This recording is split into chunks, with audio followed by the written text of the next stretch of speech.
guys, how are you? Today we are going to discuss about leukemias. We know this leukemia means there is an abnormal increase in the WBCs. These are known as leukemias. So there are many types of leukemias, but we are mainly focusing acute lymphoblastic leukemias, chronic lymphoblastic leukemias, acute myeloid leukemias, and chronic myeloid leukemias. But in this video, let me briefly explain you about acute lymphoblastic leukemia. It is also known as lymphoma. So these are the neoplasms which composed of immature B cells, means pre-B cells and pre-T cells, which are referred to as lymphoblasts. So B acute lymphoblastic leukemias will be commonly seen in childhood. Okay, they are uncommonly present as some mass patient will be complaining about there is some mass in my skin or some bone pain they will be complaining about. Whereas T acute lymphoblastic leukemias they will present with leukemic picture, okay, or evolve into it. So acute lymphoblastic leukemias are most common cancers in the adults, whereas B acute lymphoblastic leukemias are common in children, okay, at the age of 3 years, whereas T acute lymphoblastic leukemias is seen in the adults. So pathogenesis, there will be normally some gene mutations are occurring. In T acute lymphoblastic leukemias there is a NOTCH1 gene mutations, whereas in B acute lymphoblastic leukemias there is a PAX5, TCF3 and ETB6 runs 1 gene mutations. Okay, so let me ask a question. PAX6 gene mutation is seen in nephroblastomas, right? Okay, so let's discuss this. So and mutations in the transcriptor factors genes, these are all transcriptor factors, okay, these are transcriptor factor genes. These are not sufficient to produce acute lymphoblastic leukemia. So along with this, some tyrosine kinase activity mutations should be, or in RAS signaling mutation should be there, so to change it into the leukemia, okay. Some less than 10 mutations will cause leukemia, okay. So it is simple tumor, means just few mutations also causing leukemias, okay. Then hyperploidy, we will see good prognosis in hyperploidy, and in hyperploidy these are seen in the B acute lymphoblastic leukemias. Okay, B acute lymphoblastic leukemia, T acute lymphoblastic leukemia. In T acute lymphoblastic leukemia, it is occurring in the adulthood because thymus reaches maximum in size during the adulthood. So patient will be presenting with mediastinal thymus mass, okay, and thymus is more palpable there. So and morphologically identical and genetically distinct. So let's discuss about morphology of lymphoblastic leukemias. So now morphology, the marrow is hypercellular because there is an increase in the lymphoblast. So the marrow is packed with the lymphoblast. So there is no sufficient hematopoiesis is seen. Okay, in 50 to 70% T, as we discussed, there is a mediastinal thymic mass will be occurring. In BAL there is a splenomegaly and lymphadenopathy is seen because there is a gradual increase in the premature B cells and they are getting accumulated. So these are phagocytosed by spleen and there is a splenomegaly will be seen. So nuclear chromatin is stippled chromatin is seen and nuclear membrane will be segmented, okay. So it look like convoluted appearance, and macrophages they will ingest the apoptotic tumor cells and like star sky appearance we will be seeing, okay. These tumor cells are like stars, these macrophages like sky. So we'll see starry sky appearance. So compared to myeloblasts, lymphoblasts, we should differentiate between myeloblasts and lymphoblasts first. So thus we can differentiate acute lymphoblastic leukemia and acute myeloid leukemia. Otherwise, we can't tell exactly what it is. So first we should see the shape of the cells and how they are looking and what is their composition. So in lymphoblast, unlike myeloblast, in myeloblast we will see OR rods, but in lymphoblast there are no OR rods and nuclei are present, but they are indistinct. We can't differentiate the nucleoli. And smaller amount of cytoplasm and granules won't be present, whereas in myeloblasts there will be granules. Okay, lymphoblasts or myeloperoxidase negative. Okay, whereas myeloblasts are positive. Often contains periodic acids positive cytoplasmic material.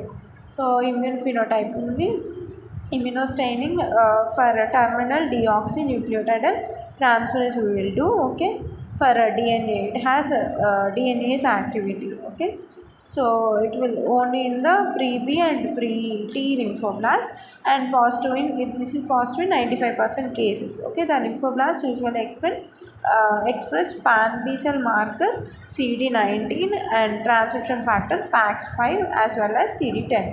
So very immature be acute lymphoblastic leukemias. If they are very immature, then CD10 will be negative. Otherwise, CD10 will be positive. Alternatively, more mature late pre-B cells, ALS will express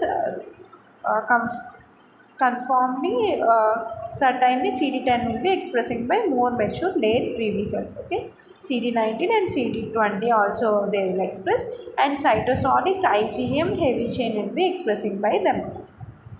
Okay, similarly TALLs which will be arrested at various stages of the pre-T cell development.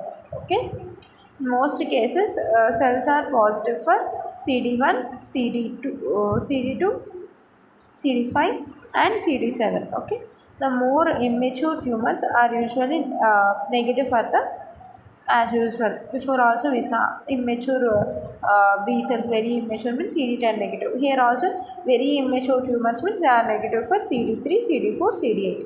Okay, whereas late are positive for these markers. Okay, if they are immature they are negative for CD3, CD4, CD8.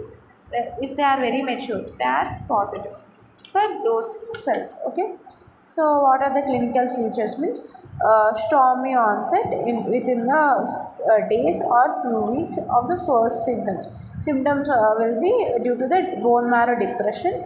Okay, bone marrow expansion will be seen, and some periosteal subperiosteal expansions will also be seen, and fatigue will occur due to the anemia because there is no proper hematopoiesis, so there is no proper red blood cells development. So there is a, because these marrow space is occupied by these immature lymphoblasts, so there will be improper hematopoiesis leading to anemia. So fatigue we will see because oxygen carrying capacity of hemoglobin is reduced, because hemoglobin itself is reduced in anemia, and fever will be seen due to bone marrow depression and reflecting infections.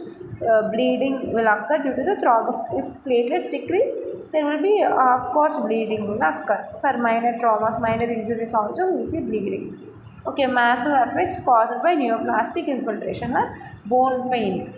As we saw in B acute lymphoblastic leukemia, patient will be presenting with bone mass. So patient certain complaints of pain. Generalized lymphadenopathy will be seen. Splenomegaly, hepatomegaly will be seen. In males, there is a testicular enlargement. In T acute lymphoblastic leukemias, complications are due to the compression of large vessels like aorta, pulmonary vessels, and airways in the mediastinum. Coming to CNS manifestations, headache, vomiting, nerve paralysis will be seen in the acute lymphoblastic leukemias. In pediatric ALL, if you do chemotherapy, 95% success is seen. Okay, whereas in 35 to 40% in adults, they only means only 35 to 45% chances in adults to be cured in chemotherapy. Okay, or worse prognosis if the age is less than 2 years, there will be translocations. They involve MLL gene also. There will be worse prognosis if presentation in adolescence or adulthood. Worse prognosis is seen, and peripheral blood blast counts greater than 1 lakh, then there is a worse prognosis.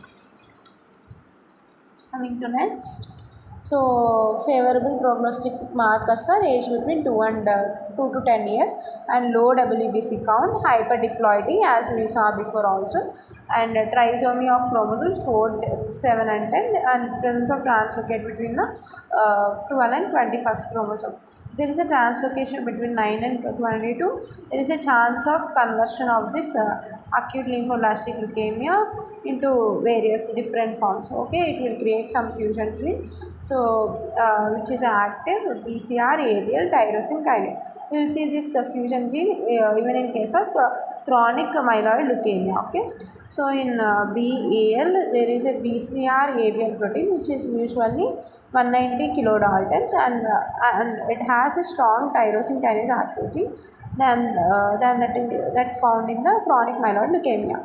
So BCR ABL kinase inhibitors we should give along with the conventional chemotherapy. So it is highly effective in children, okay, and adults in B acute lymphoblastic leukemias. So cryptic rearrangements involving genes encoding the tyrosine kinase other than ABL, BAL in the adults. So older adults, they can't tolerate the chemotherapy. So we should give them chimeric antigen receptor T cells which directed against the B cell antigen CD19. Disadvantage will be with these chimeric antigen receptor T cells. They are highly costly and high cost, and some toxicities are also associated with them. So sometimes it is fatal to give them. Okay. This is all about acute lymphoblastic leukemia.